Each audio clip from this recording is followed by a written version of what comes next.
This is the story of an engineer who is looked upon as a messiah by the workers of the Indian industry. He relentlessly strives to highlight the issues of occupational safety and health.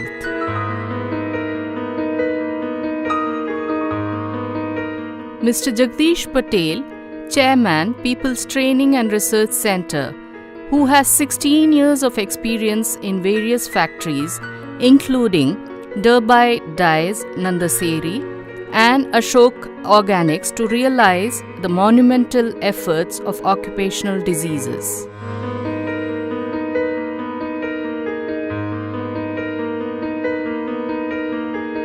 Occupational disease is a disease due to a factor in a person's occupation.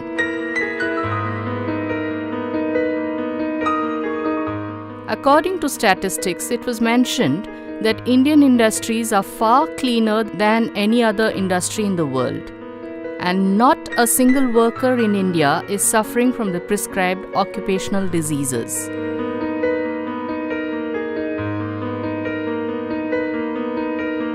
The myth remained so till Mr. Jagdish Patel reversed the mantle, at least in Gujarat. We are going to Khambhat, which is a very ancient town of Gujarat. Khambhat was once upon a time busiest port on western coast, and that was even before Bombay developed as a port. So those days Khambhat and Surat were two main important ports, and most of the export-import was being done through Khambhat. And Khambhat was being visited by so many foreigners, even say 700 years ago. And they were gifted the items made of the agate stone. The agate stone, that is bead working, is a very ancient art and was a handicraft there. And processing is done there. And one does not know why and how this craft developed only in Khambhat. But it is believed that because it was a port, and so all the items made there was exported from Khambhat only. So it was a good market for these things. The agate work is being done there since say 2500 years. The excavations done there by the archaeology department in Nagara, a village near Khambhat,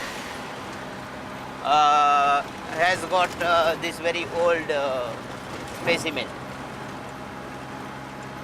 So that is the place we are going now.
what you have seen now is agate polishing, where lot of dust is generated, and the dust goes into the lungs of the workers and others, those who are exposed in the nearby vicinity.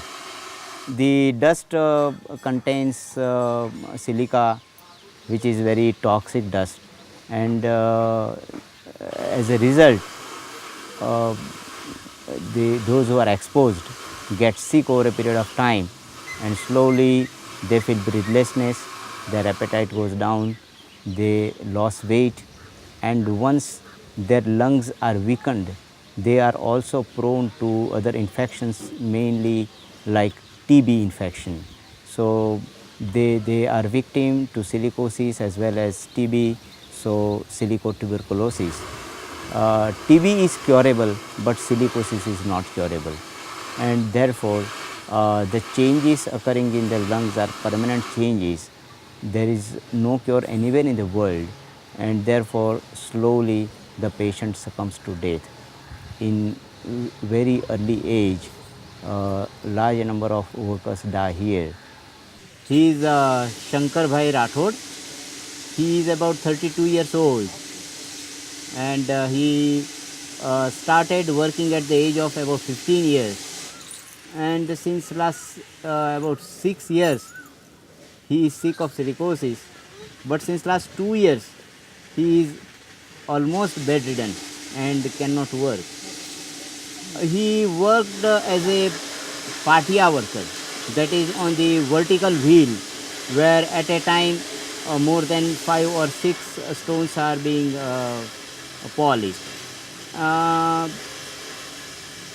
Since last 1 month he had to be hospitalized, and he has been relieved only last week, and now he is advised for the oxygen cylinder that he had to manage at very high cost.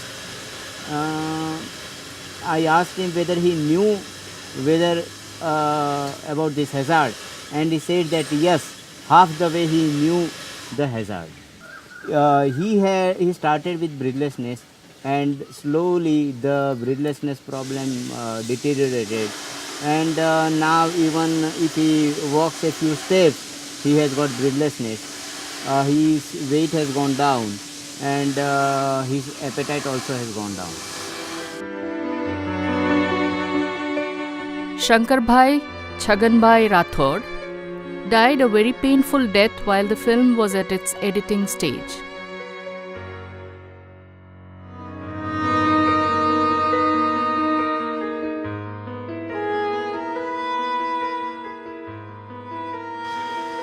Basically, he is a known case of silicotuberculosis.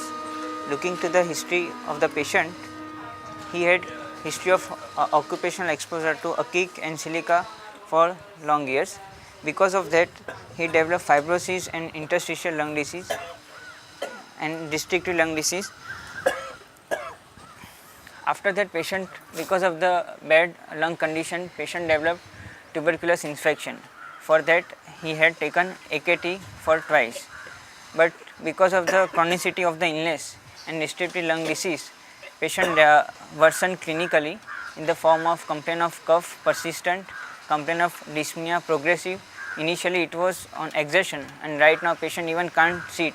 So dyspnea has progressed up to the routine work, and followed by the patient deteriorated in form of his nutrition also, which made his condition more worst.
this is the full day's work. This full day's work. And she says that she buy the emery powder, which is 140 rupees per kg. Then he has to bear the electrical cost, which is 600 rupees per month, and the nails. So all that expenditure. So actually she earns that of expenditure is almost 50%. So what she earns is per day 25 rupees.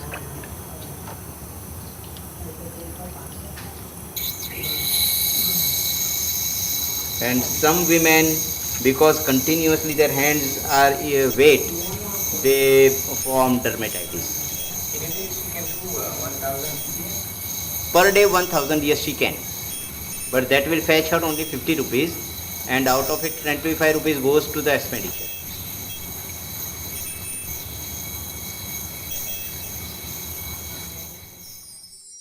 People's Training and Research Center (PTRC) in Gujarat is a dedicated effort to aid the victims of occupational diseases.